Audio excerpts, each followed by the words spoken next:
Au cœur de l'été, c'est le Val d'Oise que les ministres de l'Agriculture et de l'Intérieur ont choisi pour venir au contact des agriculteurs et y parler sécurité et tranquillité en milieu rural. Un choix qui n'a rien d'un hasard. Les faits délictueux font ici partie du quotidien. Vols, dépôts sauvages, installations illicites, les incivilités sont légion. Dans son exploitation de Condécourt, ce jeune agriculteur a par exemple été victime de rodéos sauvages durant de longues semaines. Il y a une période où c'était tous les week-ends. Tous les week-ends ouais, À combien de motos?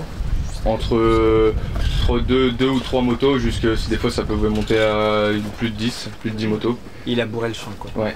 Face à cette recrudescence des incivilités, préfecture et forces de l'ordre ont mis en place avec les agriculteurs des habitudes de travail qui portent aujourd'hui leurs fruits. Depuis le début de l'année 2025, on a saisi 173 engins motorisés, avec un très gros effort qui a été fait dans la zone rurale par la gendarmerie, des opérations qui sont renouvelées. Ce qui est très précieux dans ce que vient de dire M. Hardy, c'est que le monde agricole a un atout formidable, c'est qu'il connaît son territoire.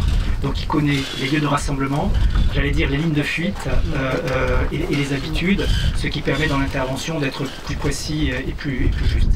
À l'issue de cette visite, une convention départementale a été signée entre tous les acteurs afin de faciliter et poursuivre le travail engagé. Annie Genevard et Bruno Retailleau ont eux aussi apporté du concret, avec notamment la facilitation du dépôt de plainte directement à la ferme. À la rentrée, d'autres travaux seront menés sur l'amélioration de la traçabilité du matériel agricole et l'indemnisation des agriculteurs victimes de dégradation. Cette réponse, elle est de plusieurs ordres. D'abord, de l'ordre de la prévention, avec le dispositif Vigie-Agri. C'est aussi la simplification que nous voulons apporter. En prenant les plaintes sur le lieu même des exploitations pour faciliter la chose et inciter au dépôt de plainte.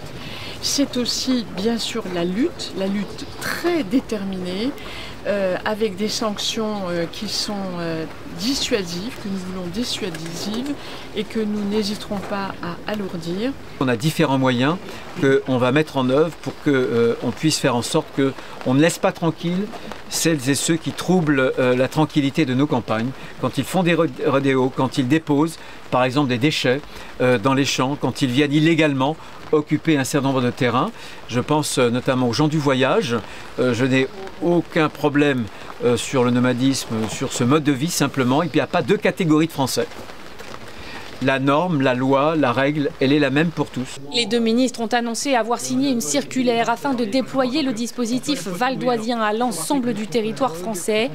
Dans les prochains mois, une proposition de loi devrait aussi être présentée visant à instaurer le délit d'entrave à l'exercice du métier.